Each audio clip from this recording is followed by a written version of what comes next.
Mes bourreaux sont-ils les plus agresseurs du monde?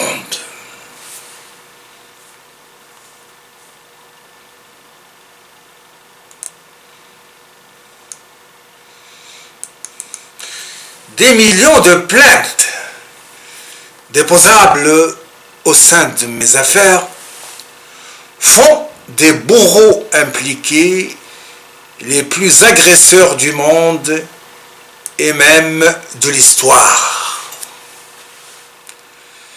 Donc, les plus désintégrateurs de l'être tiers au monde et à soi. Et ceci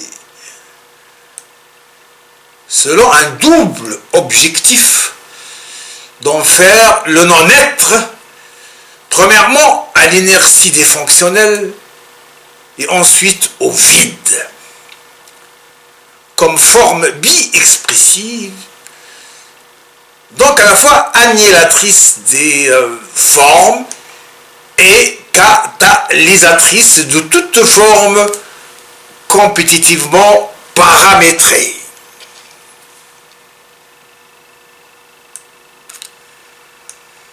Elles en font par conséquent le vecteur autocatalysé le plus dynamique de la destruction de l'organisme tiers, bien avant le vidique distant et la totalité des virus et des pathologies existants réunis. Sachant que la monopolisation du profil destructeur absolutisant du tiers implique tout simplement un profil SBC socialisé. Donc, doublement paramétré et où la surbestialité modèle s'asservit des outils les plus performants de la socialité pour générer le concept d'animal social machinique suranimalisant.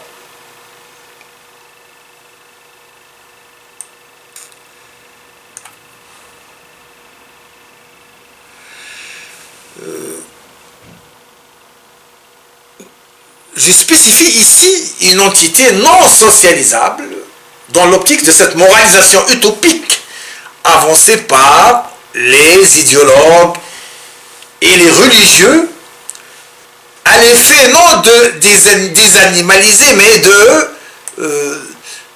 mobiliser pour s'accaparer les cadres d'équilibre les plus nantis en utilisant l'agressivité massive comme vecteur perforateur de la résistance ennemie, mais qui s'aliènent les outils les plus perfectionnés de la socialisation pour permettre enfin à la bestialité initiale d'atteindre l'absolu de son expression.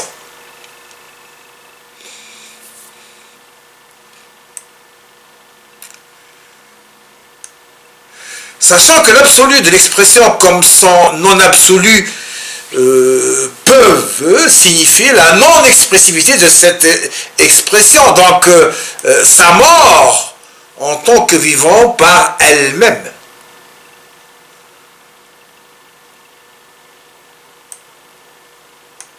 L'agression, qui est une démarche vidisante, variable en fonction de l'intensité perforatrice de la cible, est l'expression pratique du projet SBC visant un ennemi, donc forcément un rival, qui menace son cadre d'équilibre et ses stocks ambientiaux assouvistes, ainsi que les modes de leur acquisition, et ceci dans le but de dégager ce rival de la configuration spatio-temporelle, soit locale ou universelle.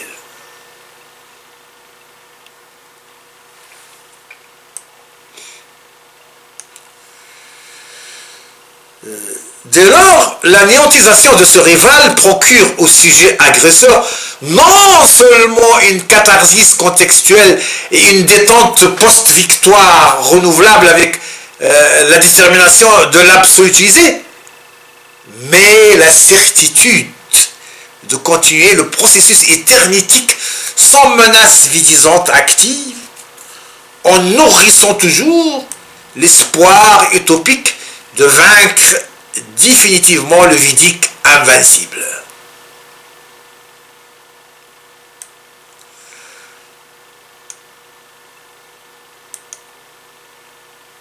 Quoique la SBC peut agresser et éliminer d'autres sujets SBC sans qu'il ne l'ait agressé, et sans qu'il ne représente le moindre danger pour ses cadres d'équilibre et sa course folle et majoritairement fantasmatique vers le point idéal et idéalisé de la tête de pyramide.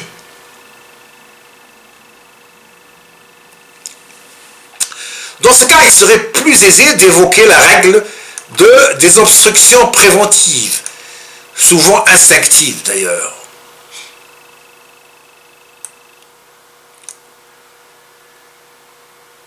En somme, si je devais porter plainte pour toutes les agressions dont j'ai été participativement victime en Tunisie et en France sur des décennies sans pause, j'aurais passé plusieurs fois ma vie, nuit et jour, dans les commissariats, sans compter le temps passé à implorer les inspecteurs de police afin qu'ils acceptent le dépôt de mes plaintes et afin qu'ils ne m'agressent pas. Ils ne me font pas agresser à l'abord de ces commissariats.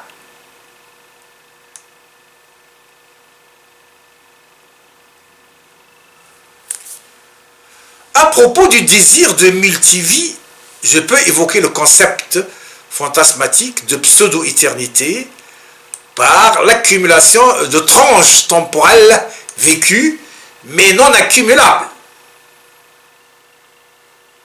Et ceci à l'effet de défier les règles fondamentales du temps dont la non-limitativité temporelle en tout premier.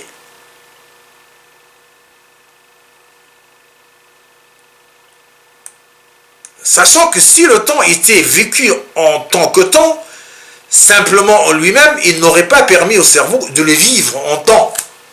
Parce qu'il le vit en tant qu'à la fois temps du temps et temps de la conscience.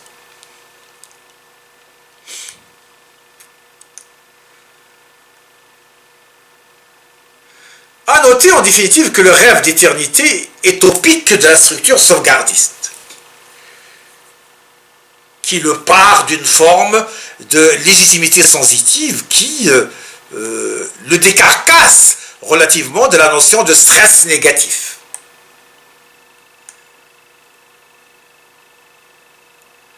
Alors que chez les sujets souffrant de pathologies mentales ou autres, ce rêve peut être très aigu, conflictuel, mais pliable devant le désir de voir finir la douleur par la mort ou le suicide sensitif, qui peut se solder par le détournement forcé et poussé de la réalité sensitivo-existentielle.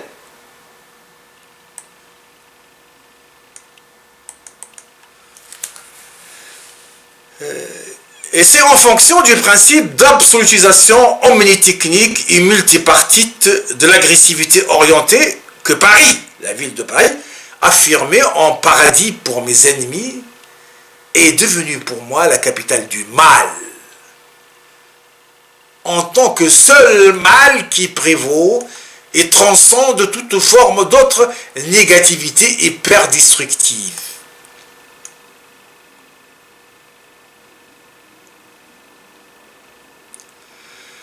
Je souligne un mal que les religieux ont pris soin de déplacer de son générateur effectif, qui est le cerveau SBC, et ceci vers une entité fictive renommée Satan, mais à la base signifiait SBC.